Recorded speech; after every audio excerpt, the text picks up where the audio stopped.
Hi folks, I'm Matt and welcome to my top 100 board games of all time. Hey, we are in the top 50. The games just got that much better. And at number 50 is Alubari.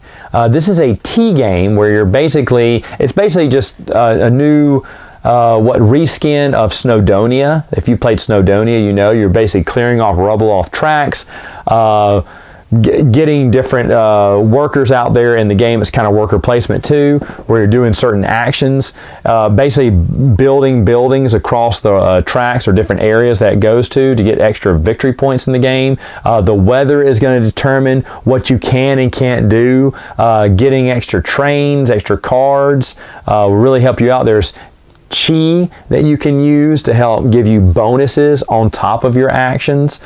A lot going on in this game. Again, it is basically a reskin of Snowdonia, a game I never knew about, never was interested in until they rethemed it as a tea game. Then I'm like, ooh, tea. I do have the little expansion cards that come with this game, and I absolutely adore this game.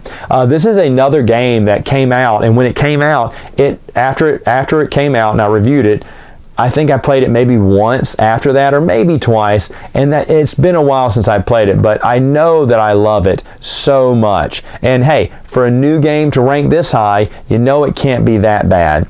If you have Snowdonia, you're probably going to want to keep Snowdonia because looking back, I didn't see that many differences in the rules. But Alubari, what beautiful looking game, excellent theme, and so much fun. You know, it's been a while since I've talked about Queen games. Why don't I go ahead and mention them now? At number 49 is Luxor.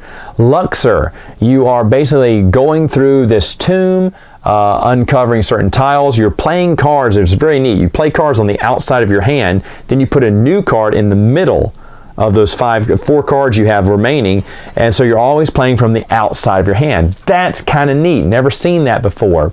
And you're trying to get your adventurers through this area, or maybe on top of a tile, maybe 2 or 3 at a time. If you can claim those tiles, which will count for small victory points at first and maybe huge victory points at the end. Now, I do have the Mummy's Curse expansion, and I do play with it because it just adds a lot more to the game that I love. I do have all the Queenies for this too, and I put all the Queenies in there too because they're not really that hard. They won't get you lost in the game, and they give you a lot of cool extra choices, like a secret tunnel you can go into just to score some extra points, or extra goals. When you cross over certain areas, it gives you certain goals that you can achieve to get some extra points, or maybe different tiles that can help switch up the game as well. And the cards that you play too can always be different and be special as well, meaning there are cards that make you move 0. Why would you want to move 0? So you can take the action right there on the tile that you're on top of already, if you haven't already.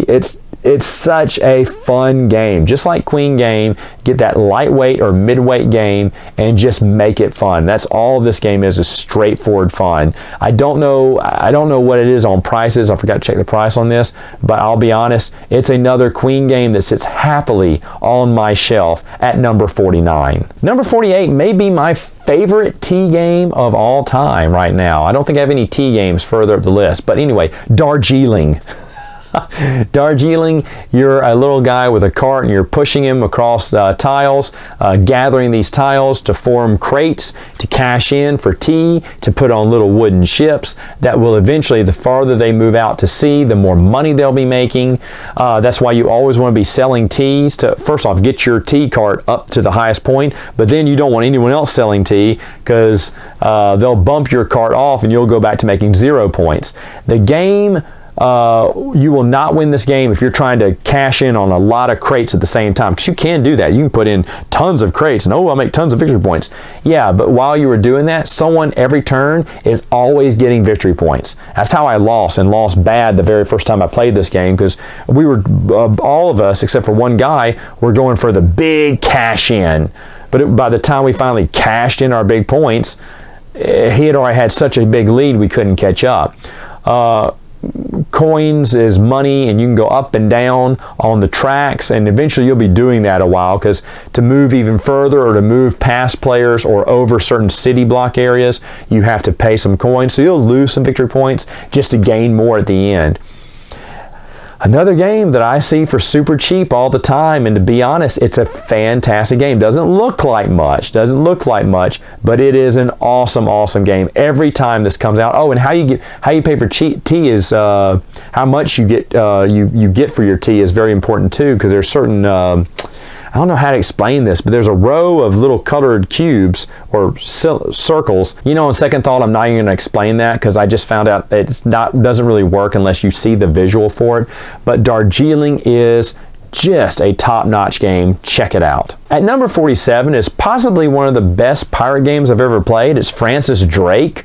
Francis Drake, you're moving, it's two phases to this game. In the first phase, you're moving across this track, which you can switch up the areas of the track, unlike Vienna that I talked about way earlier.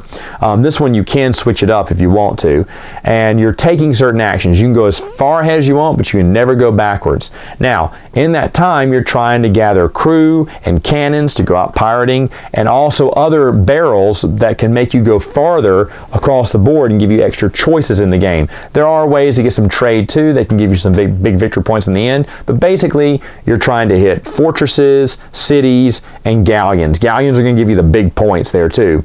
But at the same time, you want to hit a spread of all three, because hitting a spread of all three will give you some extra victory points in the game. So the game basically keeps you perfectly balanced. There's a race to get to the end, or a race to get to certain spots before other players, but don't pass up too many actions or you won't get to go anywhere. Someone passed up all the barrel actions, and at the end it was like, oh no, and they were limited to only one part of the board, so we didn't play there. We played a lot of our low numbers there. And that's the other thing. The second part of the game, when you're going out placing your there's these little wooden discs you're placing across the board, you place them face down. The lowest number will go first, and if there's a tie, then whoever finished on that first track first will go. Smart game, really smart game. There's like some mini expansions in it you can throw in there, and then there's like a fifth player in there that we use, even though I don't think I've ever played this with 5 players. But I absolutely think this game is just incredible, just by the amount of strategy you can do. Now, I tried to win in trade and I got sucker punched because there was one guy who perfectly balanced. He hit a galleon, he hit a city, and he hit a fort. And even though he may have been missing out on those big ruby points, because you can hit a galleon more than once, you just won't get those bonus points. At least he got all 3, and he kept hitting that bonus every round and just kept packing in points. And boy, I came close. I think I lost by 4 using a different route, but still, it was a close game, and it's always a fun game. And those ships look really nice too. Oh, that's another thing. You got to upgrade your ship if you even want to attack a galleon that round, so you better watch out. Like I said, you may forget one of your moves and totally ruin your strategy in the second half. I love this game. Francis Drake, excellent game, which is why it's number 47 on my list. At number 46 is a new game I added to my collection. It's called Taverns of Tiefenthal. Oh, this game is beautiful. You're basically improving on your little bar. Now, they have all these mini expansions you can add that come in the box. Put them all together. You play the game plain Jane, it's boring. Put all the little, advanced pieces in the game, and you've got a great game. Great game. You're getting beer, you're getting money, you're paying that money to get extra help, you're paying that beer to get more customers in your deck. It's hand management too game. And of course, you're trying to upgrade to get better performances, either more dice or move around certain bonus tracks, or the Abbey track as well, which will give you different bonuses. There are these Snops tokens. Snops can be cashed in for special abilities in the game. Everyone at the same time will get the same type of entertainer for their bar, and it's 2-sided, and you can decide right then and there which side you want. Both sides are great. Really, both sides are great and will help you out. But once you place it down there, that's going to be your strategy. This game just has it all. Now, this is a game that got a lot of hype before it came out. Once it hit stores, everyone forgot about it. People sell it for super cheap. I don't know why, because the more I play this game, the more I enjoy it. Folks, I have all the games on my list. This is one that I have been playing a lot of, and that means it can only go up higher at this rate. Now, I am hoping that it does get another expansion, because I think it can go other places. I don't know what, because I'm too stupid, but if they do get an expansion for it, I'm definitely going to get it, and it could definitely even go to bigger heights than before, because It is, you can't upgrade everything on your board. I'm totally obsessed with that, but it's never happened to me. It never will happen. But it's upgrading the important things. And which one's important? It depends on your strategy. Awesome, awesome game. It looks beautiful too. So check it out. Get you a copy. Taverns of Tiefenthal. Fantastic game. Number 46 on my list. Number 45 is the game called Crusaders. Crusaders, Thy Will Be Done is from Tasty Minstrel Games, and you are leading the crusade, fighting back the bad guys, the invaders, while all the while building barns or churches or houses or fortresses or whatever. And as you're building stuff, you are gaining more points on your player board there. And there's different actions you can take. You can muster your troops to make your army stronger, to face tougher foes, because the foes are going to, as you keep defeating these different vandals from 3 different tribes, they're going to get, well, 2 of them are going to get really tough every time, and they're going to only get tougher. So you got to keep building up your army and making sure they're stronger. How you do that, it's like a rondel, but you're also playing like Macala, because when you take that action, you take all the little cylinders and then you kind of distribute them out around the wheel. Now you can also upgrade that wheel so it's not just one action, but gives you a choice of 2 different actions to take. Now that takes away one of your turns, but woo, if you can get that, at least a few of them, you have way more options than other people and way more flexibility in what options you can do. I saw someone sit there and upgrade just about every wheel on their board until they finally started playing the game, and they caught up with us quick. I didn't think that was a good strategy until he did it. But this game looks pretty. It's awesome. I know it was supposed to get an expansion this year, but something happened to Tasty Minstrel Games, like they didn't deliver on any of their Kickstarters, which is kind of weird. Something's going on with them, I heard. And that's kind of sad, because this is a game that I would love to see what the expansion had in store for it, because Crusaders, Thy Will Be Done, wonderful. It's a beautiful looking game, great pieces, thick cardboard, and so much fun. The fun factor is definitely there. So Crusaders, Thy Will Be Done, my number 45. Number 44 is the game called Praetor. Praetor is, of course, a game about Romans, and you're using these worker die, and as you use them, they are aging. You age these die up to a 2, to a 3, to a 4, to a 5, and when they get to a 6, they have to retire. Not to say you can't bring them out of retirement and have one big powerful action, but when you put them into retirement, you also have to pay them as well. So you have to keep getting your influx of income coming in too to pay for these retired die, while also trying to train new die, because you can run out of dice in this game quick. That's happened to a buddy of mine before, and you need to balance how you play this game and watch out. You're also trying to get these tiles and get ownership of these tiles so that when other people use them, you'll get benefits too, or you can use them for free.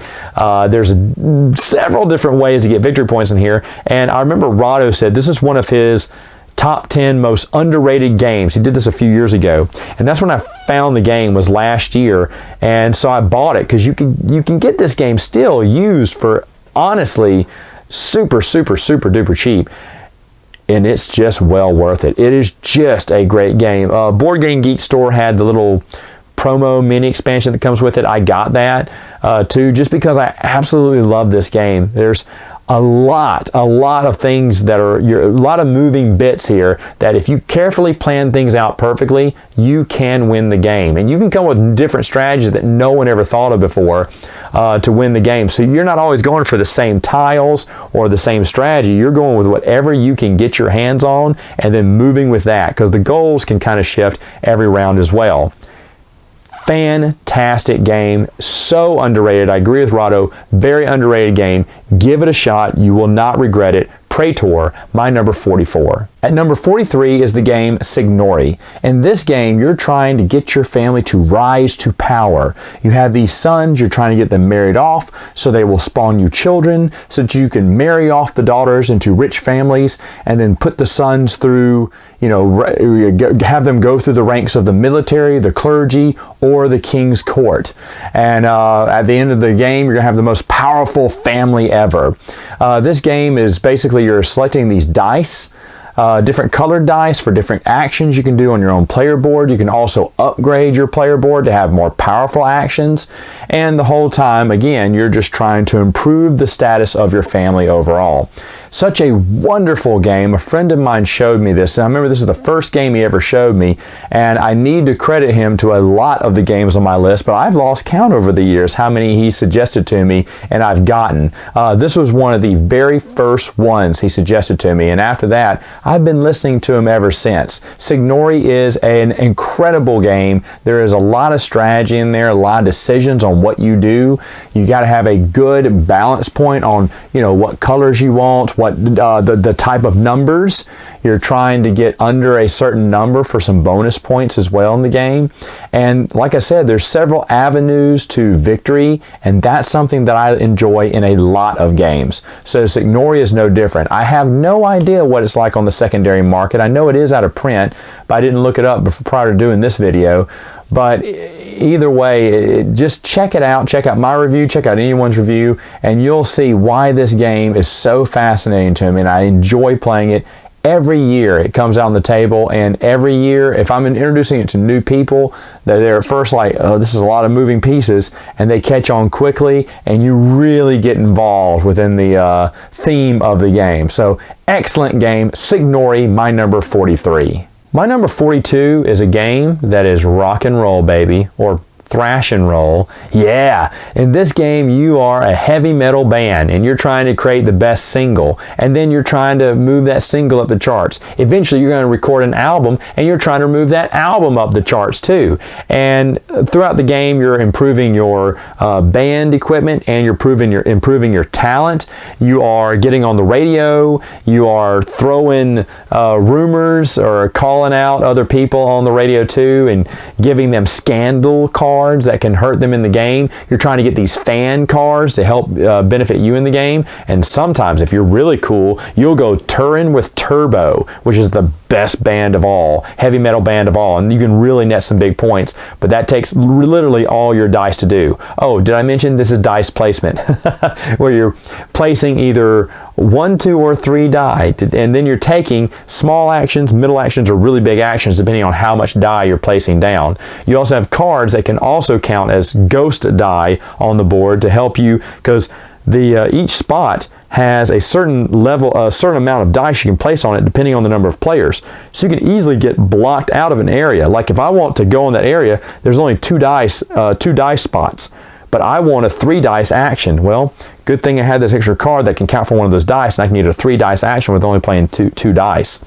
The only thing tough about this game is the rule book. Ugh, that rule book's not so kind, but if you watch a review, you'll basically understand everything. And once you get to know what each little area does, the game just flows like that. I'm not a big fan of the artwork, but it does match the theme, so I'll forgive it for that. And then there is a heavy metal CD. I don't listen to heavy metal, but we always play that CD whenever we play the game because it's very thematic and it's so much fun. Unfortunately, this is a hard game to find. Now, I don't think it's expensive. I just don't think anyone's putting it up for auction or for sale that much. But if you can get a copy, definitely check Thrash N Roll out. A long time ago, I think I say this every year, I bemoan that they didn't come out with that expansion, because I think the expansion would have been great. There's a mini expansion it's okay, but this other expansion was just going to be awesome. It was going to add an extra player, and I always could use an extra player, especially for Thrash N Roll. It's such a popular game. But unfortunately, those jokers took that money and ran. But I wish someone would pick it up and basically reprint this game, because Thrash N Roll is unbelievable, and that's why it's number 42 on this list. And finally, at number 41 is the Council of Four. And the Council of Four, basically, you are playing cards to manipulate the council. Either you're taking these little wooden pawns and sliding them across the board on the council to mitigate what colors are on the council, because you got to play those cards to get that favor of the council to build in those certain cities. And when you build on those certain cities, you're going to get the bonus of that city and any other city that you have a house on that it's connected to. So you're basically just comboing after comboing, if you do it right, these different areas on the board to get these great combos that give you points and money that really help you out in the game. Whew, this game flows, and it's so pretty. Right now, the new version by Simon Games, you can get for uber cheap and that's because it is ugly as sin. That game is ugly. The miniatures are ugly. I cannot stand it. I have the older version. It's a German edition, but I don't care. It's an older version with little wooden pieces that look just way more beautiful. The board even looks better than the one that Simon has, but I believe Simon has basically the same game too, and if you only want to pay, geez, if you have an Ollie's right now, I think they're going for like 15 bucks. So yeah, 15 bucks definitely. Just don't look at those ugly minis when you're playing the game. Or maybe just replace it with these nice wooden meeples that I have in mine and really love this game. Anyway, either way, Council of Four is a phenomenal game. Absolutely love it. You know, I said I wasn't going to describe anything as phenomenal this round. I already did. Oh well. Hey guys, come back again and I'll review a few more games. See you later.